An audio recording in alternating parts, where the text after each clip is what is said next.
Hola, en este vídeo os enseñaremos a controlar un servo utilizando un potenciómetro.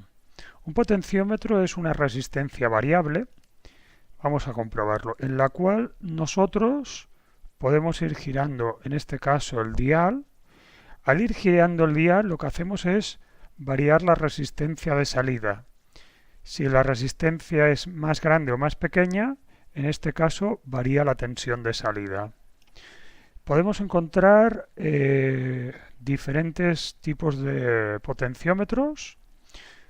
Este tipo de construcción los podemos encontrar también preparados para colocarlos sobre una placa board como este, o también podemos encontrar algunos de ellos que son lineales. En cualquier caso, siempre disponemos de tres patas de conexión que se deben conectar como vemos aquí. Una se conecta al ground, otra, el otro extremo, se conecta a la tensión de entrada, que en este caso será una tensión máxima de 5 voltios, porque estamos conectándolo a una alimentación de Arduino. Y aquí conectamos al pin número 2 o a la pata número 2 la salida. Dependiendo de hacia dónde se mueva la resistencia, hacia abajo o hacia arriba, pondremos más resistencia o menos de salida y el valor de la tensión de salida podrá crecer o disminuir. También tenemos que tener en cuenta que los potenciómetros van desde 0 ohmios, cuando no existe ninguna resistencia, hasta una resistencia máxima que depende de cada potenciómetro. En este caso, por ejemplo, nos dice que es una resistencia máxima de 10 kiloohmios. Depende de lo que queramos hacer, utilizaremos una resistencia más grande o más pequeña. El circuito que debemos montar es como este.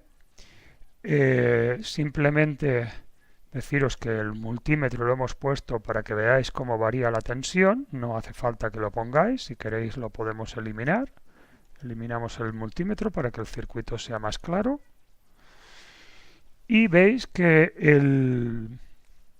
el servo lo hemos conectado igual que antes, positivo y negativo. La señal la hemos puesto al pin número 10. El potenciómetro lo hemos conectado los extremos a ground y a 5 voltios. Y la señal, en este caso, no lo hemos puesto a un pin digital, porque estos pines digitales son para leer o 0 voltios o 5 voltios, o señal 1 o señal 0, y lo que queremos es leer una señal que va variando de forma continua. Por eso en este caso lo hemos conectado a un pin de entrada analógico. Concretamente lo hemos puesto a la sub 0, el primero de todos.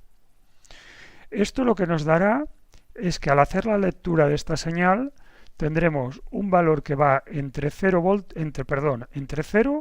y 1024. 0 evidentemente coincide cuando la señal de entrada es de 0 voltios. Y 1024 lo tendremos cuando la señal de entrada sea de 5 voltios. Así, por ejemplo, si tenemos una entrada de aproximadamente 2,5 voltios, es decir, más o menos la mitad, estaremos con una lectura de aproximadamente 512. ¿De acuerdo? Este es el montaje que debéis hacer, y respecto a la programación, a ver, voy a borrar lo que hay y lo voy a hacer de nuevo para que veáis. Primero queremos controlar el movimiento del servo. Para controlar el movimiento del servo necesitamos conectarlo al pin número 10. Vale. Ahora queremos hacer una lectura, es decir, un input de un pin digital. De un pin analógico, en este caso la sub 0.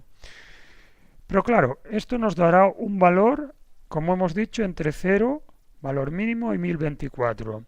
Y los valores de salida que queremos han de ir entre 0 y 180. Podemos hacer nosotros la corrección matemática o podemos utilizar una función que ya existe en Arduino que se llama map.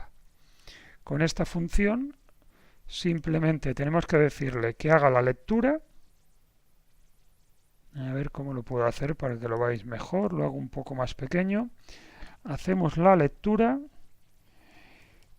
del pin analógico conectado a A0 y lo pasamos al rango que va entre 0 y 180. Esto lo podríamos cambiar nosotros. Podemos poner entre 0 y 240 o los valores que queramos. Entre 0 y 180 es correcto porque en este caso lo que queremos es que el valor 0 vaya al ángulo 0 y que el valor 1024 vaya al valor 180. Si empezamos la simulación, de hecho ya lo hemos visto antes funcionando, cuando giro hacia un lado, el servo gira hacia un lado y cuando giro hacia el otro lado, el servo gira hacia el otro lado. Respecto al código, si nos vamos a cómo es el código en el IDE de Arduino, vemos, bueno, primero de todo, que hemos incluido la librería servo, que hemos creado un objeto de la librería servo, al cual hemos llamado servo_10. En el input hemos dicho que este servo está conectado al pin número 10. Le estamos indicando también que el pin analógico A0 es un input. En realidad esto no sería necesario porque ya es el valor que tiene por defecto. Y en el loop lo único que hacemos es una lectura continua analog read del pin A0, pin analógico A0, y los valores que van entre 0 y 1023 los pasamos al rango entre 0 y 180. Y este es el valor que le asignamos a la posición de nuestro servo. Bueno, esto es todo por este vídeo y espero veros en el próximo.